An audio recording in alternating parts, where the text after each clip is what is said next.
नमस्कार, दिन भर की बड़ी खबरों के साथ मैं हूं आपके साथ स्वाति ढल। आइए सबसे पहले नजर डालते हैं अब तक की सुर्खियों पर।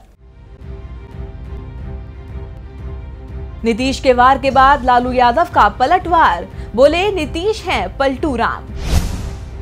अरविंद पनगड़िया का मोदी सरकार को गुड बाय, नीति आयोग से दिया इस्तीफा।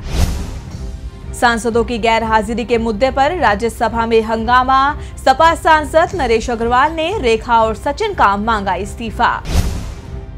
जम्मू कश्मीर में आतंकी अबू दुजाना के मारे जाने के बाद भड़की हिंसा, लोगों ने सड़कों पर उतरकर किया विरोध। और बढ़त के साथ बंद हुआ शेयर बाजार, सेंसेक्स 60 अंक चढ़कर 32,575 के स्तर पर बंद, निफ्टी 10,100 के पार पहुंचा।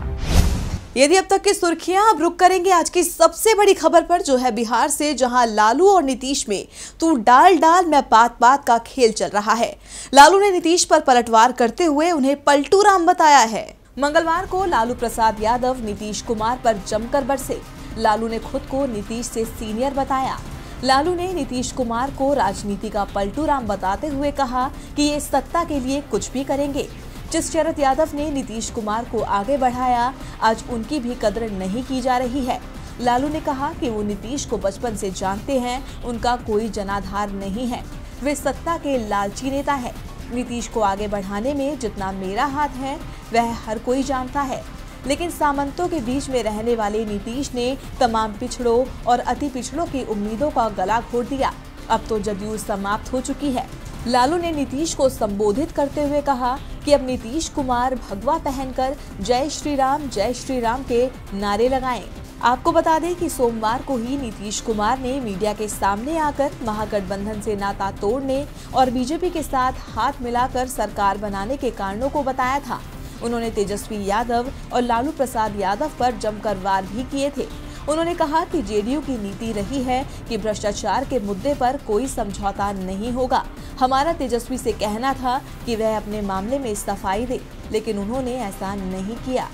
डीबी लाइव की रिपोर्ट। वहीं बिहार के बाद अगली खबर दक्षिण भारत की राजनीति से जुड़ी खबर है कि पीएम मोदी का अगला मिशन तमिलनाडु है।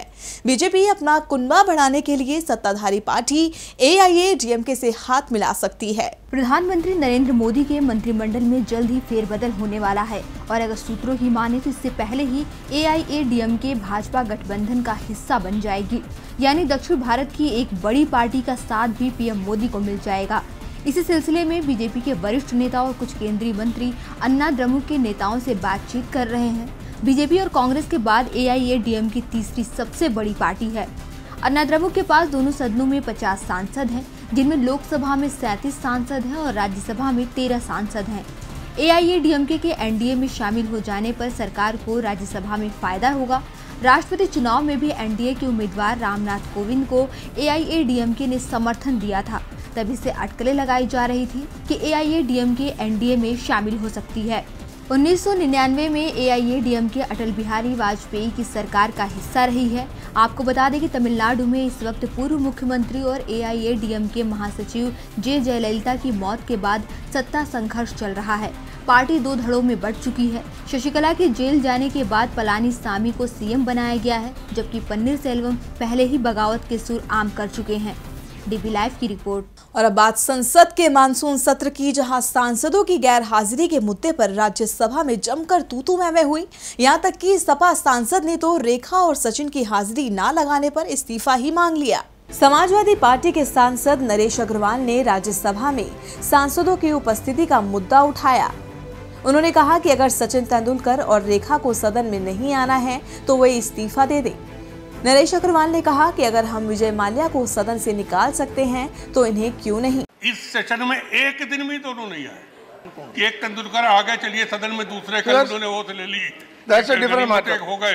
लेकिन श्रीमन दोनों को ना आना, अगर रुचि नहीं तो इस्तीफा दे दे दोनों, लेकिन अगर उन्हें रुचि है तो उन्हें सदन में आना पड़ेगा। नरेश अग्रवाल इससे पहले भी इस मुद्दे को उठा चुके हैं। मार्च में उन्होंने सदन में कहा था कि संवैधानिक व्यवस्था के तहत क्रिकेट और फिल्म सहित विभिन्न क्षेत्रों के राज्यसभा में 12 सदस्य मनोनीत किए जाते हैं। लेकिन ऐसे कई सदस्य हैं जो सदन में नहीं आ रहे। आज एक बार फिर उन्होंने अपनी पुरानी बात को दोहराते हुए कहा कि जो सदस्य सदन में नहीं आ रहे हैं शायद उनकी रुचि सदन की कार्यवाही में नहीं है, और अगर उनकी रुचि इनमें नहीं है तो उन्हें इस्तीफा दे देना चाहिए। वो आते ही नहीं है। पिछले में कई सदनों से पूरा सत्र चला गया उनका, चाहे हमारे क्रिकेट के तेंदुलकर हो, चाहे फिल्म, तो इसका मतलब है कि उनकी कोई रुचि नहीं है। अगर रुचि नहीं है तो उनको रिजाइन कर देना चाहिए। आपको बता दें कि सचिन और रेखा की उपस्थिति काफी कम रही है। सचिन तेंदुलकर और रेखा दोनों ही 2012 में सदन में मनोनीत हुए थे, जिसके बाद करीब 348 दिनों की संसदीय कार्यवाही में सचिन सिर्फ 23 दिन और रेखा मात्र 18 दिन ही सदन में हाजिर हुई हैं। वर्तमान मानसून सत्र में भी दोनों अब तक गैर हाजिर रहे हैं। वहीं पिछले बजट सत्र में 31 जनवरी 2017 से 9 फरवरी 2017 के बीच भी दोनों सिर्फ एक दिन सदन में रहे। आपको बता दें कि इस समय राज्यसभा में 12 मनोनीत सदस्य हैं, जिनमें सचिन तेंदुलकर, रेखा, अनुआगा, संभाजी, छत्रपति, स्वप्नदास गुप्ता, रूपा गांगुली, नरेंद्र जाधव, MC मैरीकॉम, के पारासरन, गोपी सुरेश, सुब्रमण्यम स्वामी और KTS तुलसी शामिल हैं।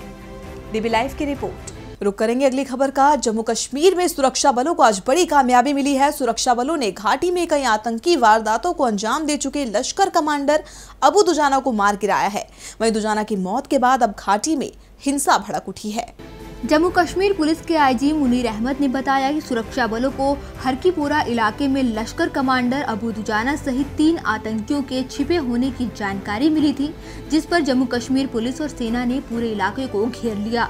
रिपोर्ट्स के मुताबिक सुरक्षा बलों ने उस घर को विस्फोटक से उड़ा दिया जिसमें आतंकियों के छिपे होने की आशंका थी। इसके बाद पूरा ऑपरेशन खत्म होने के बाद सुरक्षा बलों ने दुजाना और साथी की मौत की पुष्टि कर दी है।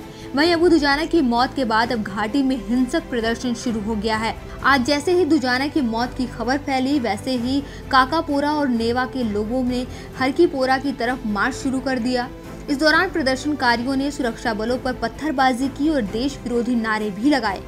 इस दौरान सुरक्षा बलों प्रदर्शनकारियों के बीच झड़प भी हुई, जिसमें कई लोग घायल हो गए। वहीं अब आपको बताते हैं कि आखिर कौन है अबू दुजाना, जिसके लिए घाटी के स्थानीय लोग हिंसा पर उतर आए हैं। लश्कर-ए-तैयबा का कश्मीर यूनिट का मुखिया था अबू दुजाना। 17 साल की उम्र में अबू दुजाना लश्कर से जुड़ा था। दुजाना पर 35 लाख का इनाम घोषित था। वहीं 27 साल का अबू दुजाना गिलगिट बाल्टिस्तान का रहने वाला था। अबू कसीम की मौत के बाद अबू दुजाना ने ही लश्कर की कमान संभाली थी। 17 जवानों की मौत का भी जिम्मेदार है अबू दुजाना। उधमपुर आतंकी हमले का भी आरोपी है दुजाना। अबू दुजाना 20 आतंकी संगठनों को चलाता था। दुजाना बुरहान वानी का भी करीबी था और उसकी अंतिम विदाई में भी शरीक हुआ था। दुजाना को आतंकियों के ग्रेड में A++ मिली हुई थी। इसका मतलब वो काफी सक्रिय आतंकी था। सुरक्षा बल 7 बार दुजाना को पकड़ने की कोशिश करते रहे हैं, जबकि दुजाना हर बार सुरक्षा बलों को चकमा देने में कामयाब रहा था, लेकिन इस बार वो मौत के घाट उतार दिया गया है। DB लाइव के लिए सुरेश डुग्गर की रिपोर्ट। तो खबरों में फिलहाल के लिए इतना ही। ताज़ा अपडेट के लिए लॉग ऑन करें dblive.tv। नमस्कार।